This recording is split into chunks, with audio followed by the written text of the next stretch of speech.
So let's take a closer look at ultrafiltration, give you an example of a clarification process. I've got some examples here. This is an ultrafiltration membrane module.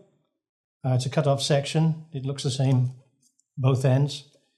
And what happens in process is that your feed stream would come into these ports here, pass through across the surface of the membrane inside these tubes at high speed under pressure.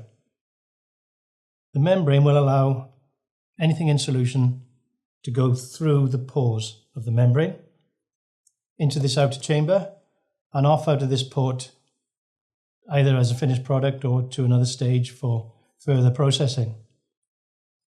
So this is a material that we had as a feed stream example. It is a breakdown of waste materials, and that was fed into these ports, as I said. And after we concentrated up the material as far as we possibly could, this is the result. This is the resulting permeate that came from these ports. So it's still got some color in there. It's got salts in there and other items in solution, but it's clarified. So what we've gone from this stage to this stage, and that's all the customer was trying to achieve. There's added value in this product that was basically going to drain from this one.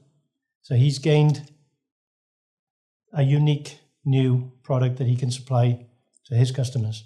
There's many different kinds of membrane we can choose for an application. If there's temperature involved, then it may be the case that you need to use a ceramic membrane, and this is a good example of a ceramic membrane. There'd be a series of these inside a housing. But the principle is the same. The feed stream would come in and it would be run through the membrane under pressure, and anything that can get through the membrane would go through, and anything that can't would be held back as a concentrate.